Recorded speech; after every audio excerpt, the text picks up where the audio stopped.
I greatly appreciated the realism of Sergio Mattarella's recent speech, especially when he emphasized that a democracy requires security and, implicitly, the necessary spending to achieve it. This position taken by the President of the Republic legitimizes the priority of defense and places lyrical pacifism in the realm of unrealism. The guardian of the Constitution has effectively stated that Italy must no longer be a demilitarized society, and that security, including military security, is a public good in the context of a world facing increasing war-related risks, some of which are close to Italy.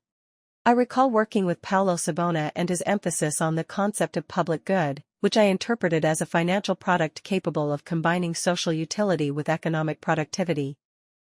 I am now revisiting notes from 20 years ago to further explore how to merge the rising security spending, in line with NATO and intra-European agreements, with its economic productivity, now that the Quirinale has clearly defined its social utility, out of necessity. This research mission aims to avoid the conflict between increased military spending and social expenditure, between security and welfare. I must immediately clarify for the morally scrupulous that increased security does not imply belligerent aggressiveness, but rather a reduction in vulnerability through deterrence and dissuasion in the face of aggressive behavior from growing state and informal entities. Regarding the relationship between military spending and welfare, I asked Australian colleagues for an assessment of the initial effects of the British-US-Australian nuclear submarine program, AUKUS, 2021, which was recently reaffirmed in a bilateral agreement between the UK and Australia to collaborate for 50 years in the sector: new port infrastructure, more skilled employment, more engineers at universities, in short, infrastructural and socially cognitive improvements with a boost in specialized job creation. These findings led me to revisit the systemic effects of the massive U.S. military apparatus since 1945, and how the accelerated American rearmament from 1941 to 1945 helped solve the issues of depression, starting in 1930, that the New Deal had not resolved. The summary is that military spending has been both a substitute for welfare and a driver of technological innovation for civilian industry.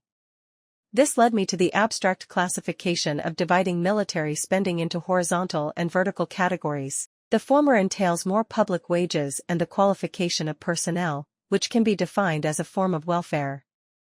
The latter is a concentration of public capital investment to boost GDP growth, which in turn allows for fiscal policy support of increased spending on this welfare substitute. Interesting because it would be a qualifying rather than assistive form of welfare.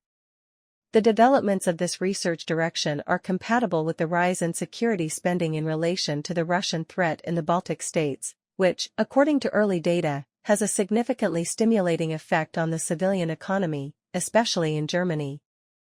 In conclusion, there are the elements needed to design a capital cycle for security without subtracting wealth, thereby avoiding the kind of war economy that is likely to produce depressive effects, currently observable in Russia's situation. Ultimately, there are reasons for exploring the conditions of convergence rather than conflict between security spending and welfare, instead of taking for granted, as some sectors of Italian politics seem to suggest, their incompatibility.